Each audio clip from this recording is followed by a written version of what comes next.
1990 batch के IPS officer RS भट्टी यानी कि राजविंदर सिंह भट्टी को बिहार का नया डीजीपी बनाया गया है। आपको बताते चले कि ये आरएस भट्टी वही व्यक्ति हैं, वही अधिकारी हैं जिन्होंने दिलीप सिंह, शहाबुद्दीन, प्रभुनाथ सिंह की गिरफ्तारी करवाई थी।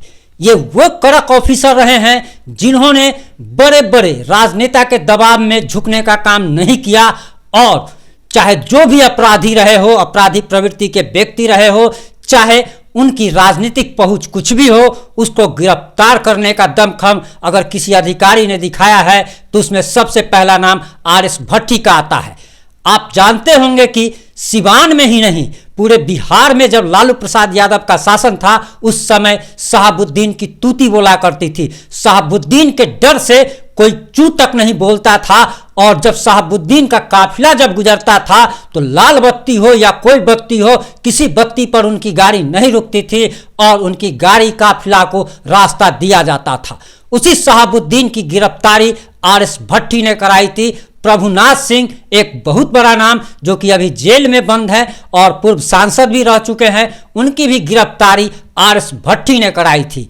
आपको बताते चले कि नीतीश कुमार की पहली पसंद आरएस भट्टी नहीं थे, लेकिन किसी भी राज्य सरकार डीजीपी की नियुक्ति नहीं कर सकती है। इसके लिए कोई भी राज्य सरकार हो, चाहे बिहार की, झारखंड या यूपी की, कोई भी राज्य सरकार 10 नाम का प्रस्ताव यूपीएससी को भेजती है। यूपीएससी यानी कि संघ लोक सेवा आयोग को भेजती है और संघ लोक सेवा आयोग उसमें से 3 नाम चुनती है और 3 नाम चुन करके अनुशंसा करती है राज्य सरकार को कि इन नामों पर विचार करके इन 3 नामों में से किसी को डीजीपी नियुक्त किया जा सकता है। इसी में 3 नाम का जो अनुशंसा किया गया था यूपीएससी से, उसमें से नीतीश कुमार ने आरएस भट्टी को चुना। आरएस भट्टी को 2005 में बिहार लाया गया था, इससे पहले वे दिल्ली में कार्यरत थे। आपको बताते चले कि आरएस भट्टी वो व्यक्ति हैं, वो अधिकारी हैं जो किसी भी दबाव में नहीं आते हैं। उनका जो ट्रैक रिकॉर्ड रहा है वो ट्रैक रिकॉर्ड बताता है कि सामने वाला कितना ही बड़ा बाहुबली हो, अपराधी हो, चाहे उसकी पहुंच दिल्ली तक हो, लेकिन आरएस भट्टी उसके दबाव में नहीं आते हैं।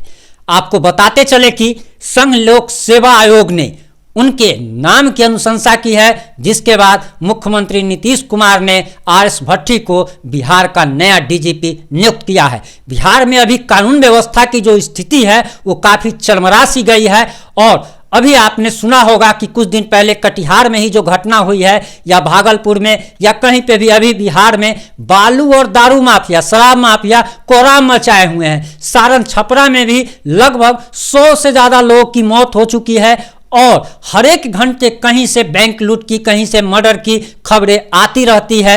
अभी बिहार की कानून व्यवस्था एकदम लचर हो चुकी है और उम्मीद की जा रही है कि आरएस भट्टी के आ जाने के बाद कानून व्यवस्था में काफी सुधार होगा। आरएस भट्टी की छवि एक कड़क ऑफिसर की है और जब वे सिवान में तैनात थे तो उस समय वे एसएसपी सह डीआईजी पद पर कार्यरत थे जब उन्होंने शहाबुद्दीन को गिरफ्तार किया था।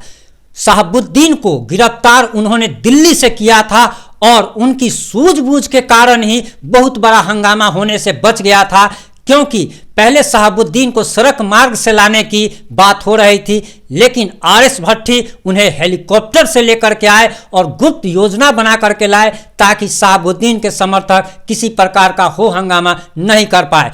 आरएस भट्टी के बिहार के डीजीपी बनने से अब कानून व्यवस्था पे लोगों का भरोसा और जमेगा, क्योंकि कहा जाता है कि अगर सेनापति अगर टाइट हो तो सेना भी उसकी मजबूती से लड़ती है। अब उम्मीद की जा रही है कि डीजीपी आरएस भट्टी के नेतृत्व में बिहार पुलिस अच्छे से शराब माफिया और बालू माफिया से लोहा लेने में सक्षम होगी।